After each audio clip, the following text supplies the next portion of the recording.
আমাকে বিশ্বজিৎ দাস বলে একজন ব্যক্তি আর কি কমেন্টে জিজ্ঞাসা করছে যে এই যে এখন যে এত যে প্রেমে ব্রেকআপ হচ্ছে বা এত কষ্ট হচ্ছে তার জন্য পুরুষরা অনেক বেশি আর কি ভেঙে পড়েছে। শুধু তাই নয়, তারা এমনকি মানে নিজের শরীরকে নিয়েও আর কি খারাপ করতে তারা দুবার তিনবার ভাবছে না, তাদের কেরিয়ার নষ্ট হয়ে যাচ্ছে।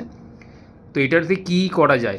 তো আমি বলবো এটা শুধুমাত্র পুরুষদের সমস্যা না, এটা মহিলাদেরও একই ব্যাপার হচ্ছে। এমনকি ব্যাপারটা হচ্ছে আমরা না সবসময় আসলে নিজেদেরই কথা ভাবি। এখন যদি আমার সাথে কিছু হয় আমিও আমার কথাটা ভাববো, বা আমার অপোজিটে সে মহিলা হোক বা ছেলে হোক বা গার্লফ্রেন্ড হোক বা বয়ফ্রেন্ড হোক, প্রত্যেকেরই কিন্তু একই সমস্যা আছে।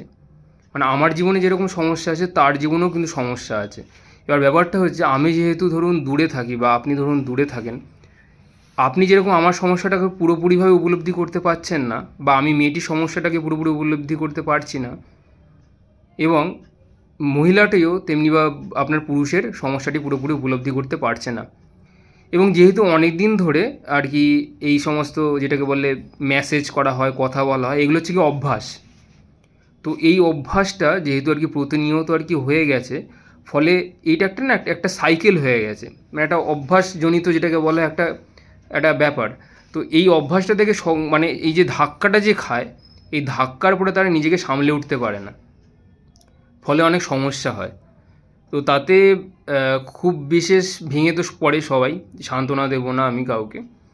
তো এটার ফলাফল কী, মানে এটাতে কী করা যায়? এটা সবচেয়ে বড় হচ্ছে কি, আপনি যদি প্রেজেন্ট মোমেন্টে থাকেন, এটার একটাই সমস্যা হচ্ছে আমরা আমাদের থটস মানে আমাদের চিন্তাভাবনা এবং ইমোশানকে আমরা হ্যান্ডেল করে উঠতে পারি না। তো একবার যদি আপনি এটা করতে পারেন, এটা একটা ট্রাই আপনি বলতে পারেন। আপনি যদি প্রেজেন্ট মোমেন্টে আপনি যদি সবসময় যদি থাকেন, মানে বর্তমানে আসলে আমরা তো রাস্তা দিয়ে হাঁটছি, বাইক চালাচ্ছি, কারো না কারো ব্যাপারে মানে ভাবতেই থাকি, আমাদের থটসগুলো বিভিন্ন চারপাশে ছড়িয়ে ছিটিয়ে থাকে। তো আপনি যদি প্রেজেন্ট মোমেন্টে থাকেন সবসময়, আপনার চারপাশে কী হচ্ছে সেগুলোর উপর যদি আপনি ফোকাস করেন, তাহলে কিন্তু আপনি আস্তে আস্তে ধীরে ধীরে এই প্যাটার্নটা থেকে আপনি বেরিয়ে আসতে পারবেন, অনেকাংশে আপনি বেরিয়ে আসতে পারবেন।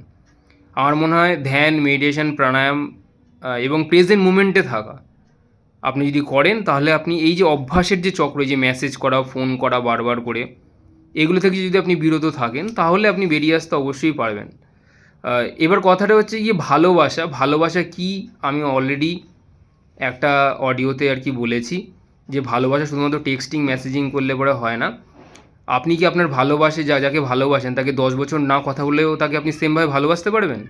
উত্তরটা হচ্ছে গিয়ে না, আপনি তাকে ভালোবাসতে পারবেন না। যেদিন আপনি তাকে এসএমএস করা ছাড়া, ফোন করা ছাড়াও ভালোবাসতে পারবেন, সেদিনকে হবে প্রকৃত ভালোবাসা।